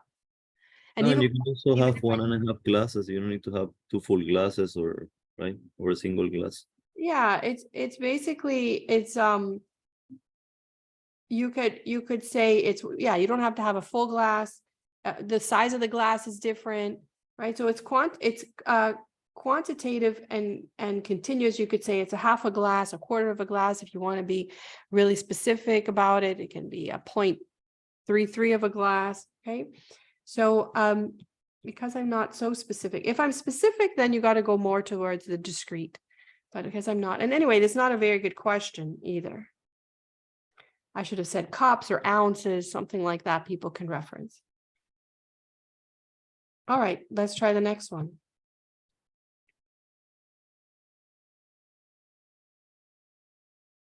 Categorical and nominal. It's categorical because it's just like the restaurants.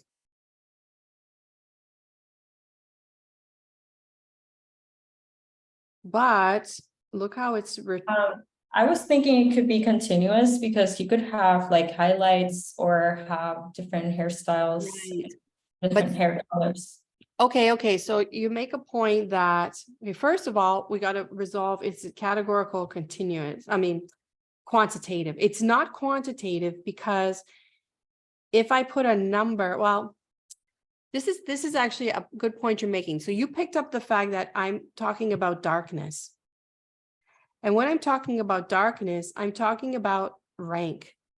This is darker than this one. So black is darker than brown, brown is darker than red, red is darker than blonde, blonde. Anyway, we can debate this order, but you can make a rank order that we could agree on, right?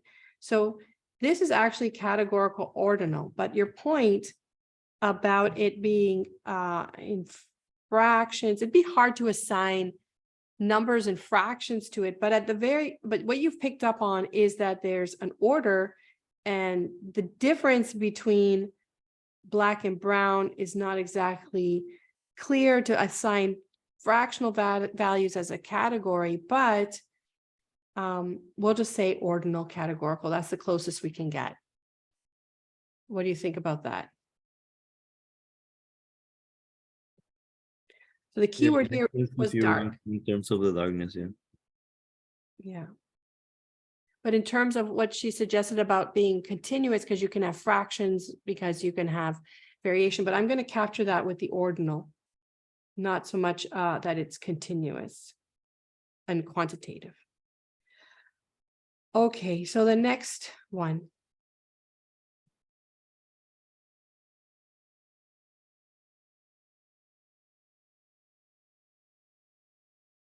Quantitative and continuous because it's not specific.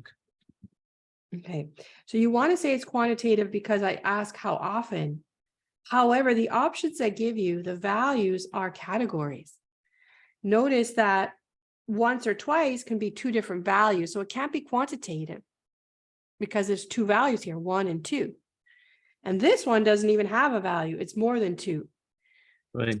So these are categories because many alternatives fall into some of those categories. So we're going to say it's categorical. But again, just like the hair color, the top one is worse. I mean, it depends what you're looking at. It's a lower number of value of exercise than the higher one, right?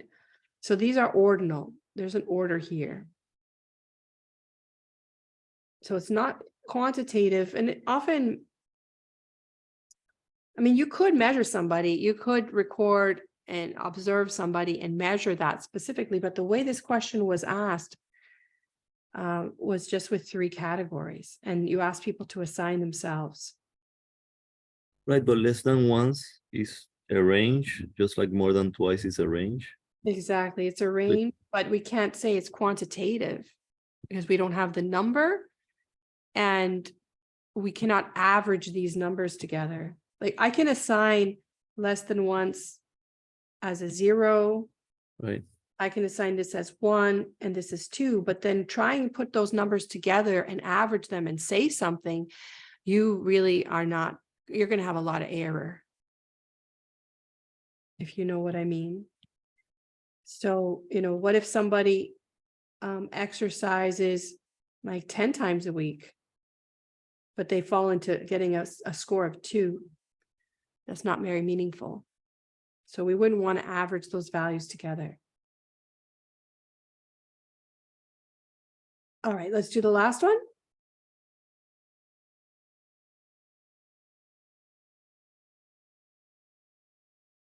I'm watching the chat. Marla said categorical. Right, would it be Think categorical? the same. Right. Exactly. So it's the same. So you got the idea, and you see, again, even though there's values here, there's range of values, and trying to summarize this with averages would be misleading. Because over 50,000, what if you have somebody in there making $1 million? Now, why would we ask questions like this? Well, in fact, this is a very sensitive question. People do not like to answer that question on surveys. So asking them for their precise income, you can forget about it. You'll have a lot of non-response. So instead, categories are created to collect data, and they tell you about low income and high income in a way that it will you're more likely to get responses. All right, so there's a lot to think about, and you're going to see that in the videos about how you ask questions to gather data. And then you're limited though, even though you got the data, you're limited in what you can say as a result. So these are some of the restrictions of data. In fact, even though I talk about categorical data in this unit, the rest of the course will focus on quantitative data. Okay, so we're gonna learn the tools of analyzing quantitative data, but in this the exercise for the week in the text, I'll try and give some examples for categorical data so you have a little more insight when we, after we leave it behind, right? So data like this you can collect in a survey. You can create an online survey, collect data, and even it will the software like Google Forms will even report the results to you as categorical data in a very simple in tables and charts and things. So you must have seen categorical data presented before, but doing any other kind of interpretation and prediction is a challenge because we don't have precise quantitative values, and we cannot use quantitative methods that are very powerful. Okay. Having said that, this is mostly of probably what you've come in touch with. And it's important to learn the limitations, but also the benefits of doing this, because it's better than nothing, right? It's better than nothing to collect this data. All right. One thing about categorical ordinal data is there are sophisticated statistics depending on, having a large amount of data and the quality of the sample, that you can do sophisticated statistics with them. So you will see, like in a household survey or even government surveys, they can collect data and try and say something about what they've got because of the ordinal structure. When the data are nominal, it's even further limiting. Okay, so I have just another page here that you can read about, just talking about the levels, the degree of information of data. So there's nominal data has the least information, and you can draw limited conclusions from nominal data. Ordinal data provides more information. And then I have a discussion here. There's a discussion about interval and ratio data, which is for category. It's a way to divide up quantitative data. And then that's it. So I'm going to ask you to continue, watch the videos that I mentioned, and then you can, or maybe look over the rest of the notes and get an idea of the kinds of questions I ask you, so that when you watch the videos, you're a little more proactive in watching the videos and looking for the answers. So probably 60 to 70% of these notes are, about 60-70% of the notes are referred to in the videos. But next week, we're going to pick up from here, and I'll make some highlights. But really, if you want to go ahead, you can also watch the videos I've already recorded of the lectures that covers this unit. Let me stop sharing for a moment and just share my screen. So I'm referring to these here. So if you watch these, I'm going to talk about these notes, and so you can get ahead. And getting ahead, if you have the time, is the best way to take this course. Okay, so then when we meet, it's just a review as opposed to a lecture. So, Professor, in terms of the assistance in Moodle, should we just then include the assistance for Module 1 and then Module 2 we will mark after we meet next week? Yeah, I will do the assistance, and yeah, once you finish, yeah, maybe you make a point. Yeah, just let me know when you finish the module, and then I can append the assistencia for those whatever days we covered the modules. If you can't attend, all right, or if you think you can, you can do this course online by yourself. You do not even have to attend the Saturdays. That's my point. But you have to be consistent and keep up. And like I say, I will put deadline dates, so you are up with the rest of the class. Sorry, I have some extra material there. So okay, so you can work independent completely in this class. You do not have to attend on Saturday. Yeah, understood. So, but you mentioned about the honor system, so we're supposed to be the ones marking when we have enough information to feel comfortable that we can say You can we're the model, right? Yeah, email me for my record. Okay. And then I'll update your assistance. Yeah.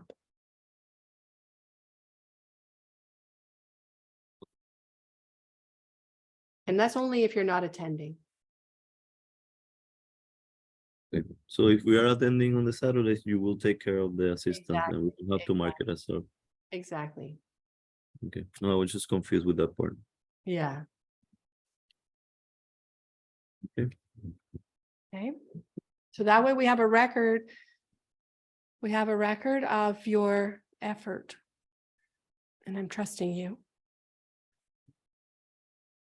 That's a way I can observe. And I understand evidence is everything. Yes. So as I said, so watch the Decision Through Data series, 1 hour of video.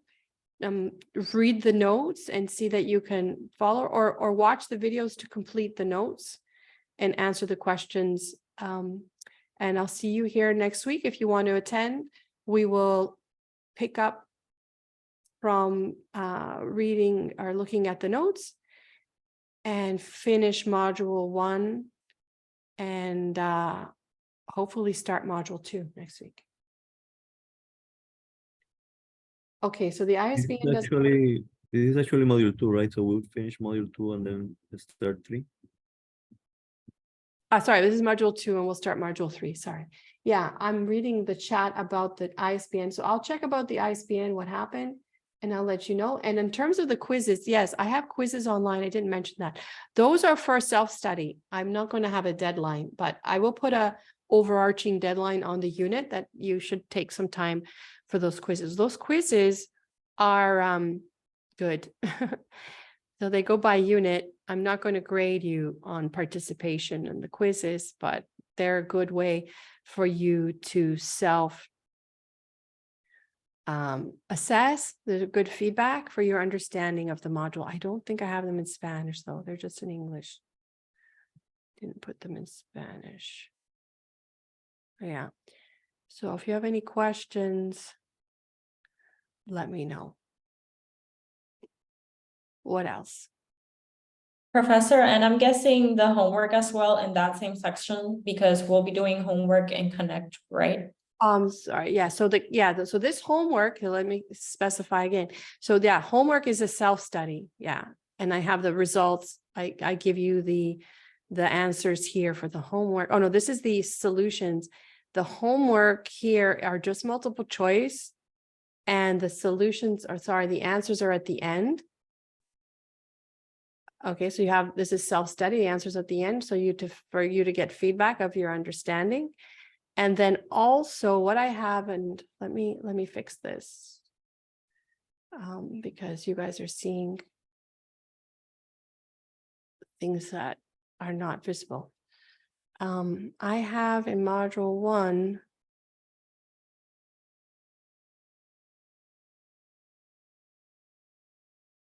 I don't have it here, so I need to add it. I have all the solutions to the homework in one document that I will upload. Maybe it's hidden.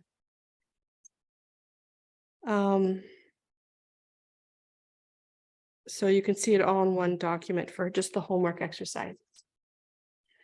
Because the homework, Jennifer Nordstrom. sorry, because the homework with the multiple choice just gives you the multiple choice answer and not the solution. Here, what did I do here? Annotated.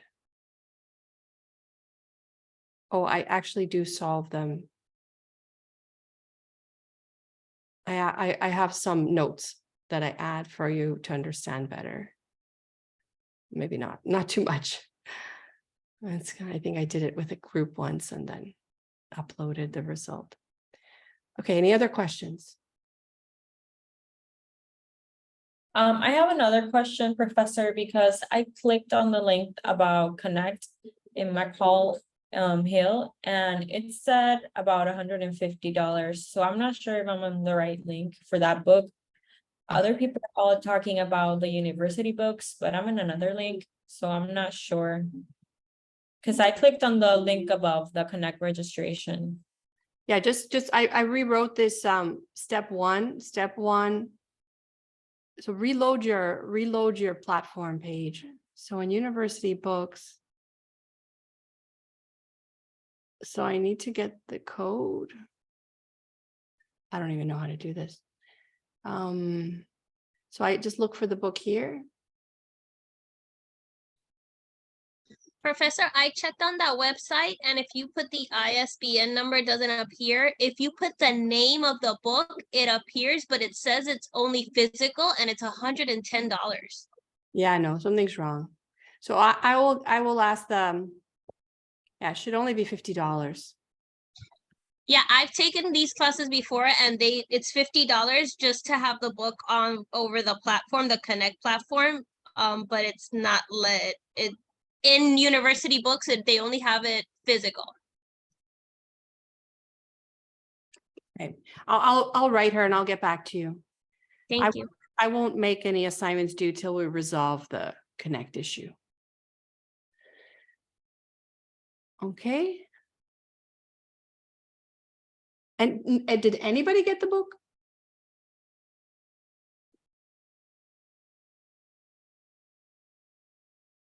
No, Okay. All right. So I'll look into it. Brenda. So, okay, I'll share this with the representative. Did you log in? Did you tried to log in, or you can't log in? No, in university books, what I did was based on your syllabus, I took the name of the book and just put it on top of the search, and that's what popped up. Okay, let's see. Let's see. So if you go here to here, you can't do anything. If you go here, you can't log in with your email. I have a login because of previous books, but it's gonna ask me for the code that university books has to give us. Oh, okay. So you have to pay it first. They give you a code and then it activates the platform. What about this ISBN? Ese sí funciona, lo que pasa es que el libro sale más caro si no tenemos el código. Even with this, correcto. but even this 1, 2, ISBN?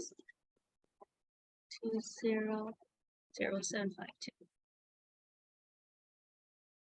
It doesn't pop up in university books. It says it doesn't exist. Okay, I'll write her with urgent request. Okay, the thing is, I cannot check it because I don't have access because I'm not a student. Somehow it knows that I'm not a student, so I don't know how to check it. But I will communicate with the representative. So you should be fine. My notes have most of the information, the video for this week, so don't worry. Once we resolve the book, I will put up an assignment, but otherwise, don't worry. You have enough to do this week. Professor Yaritza put what you see as a student, and on the left bottom side, that Connect code, that's what university books gives us, so we can get it for $50. If not, it's 147 through Connect without university books. Okay. Okay. I'll resolve it. I don't expect you to pay 150 when she set it up for 50. So I'll okay. So I'll communicate with her. Okay. So buen fin de semana. Could we keep in touch? Have fun with the platform. Thank you, Professor. Have a great weekend. Thank you. Bye. And let me know if you have any issues with the language. We'll see what we can do. gracias. Buen fin de semana a todos. Igual, gracias. Igual, bye.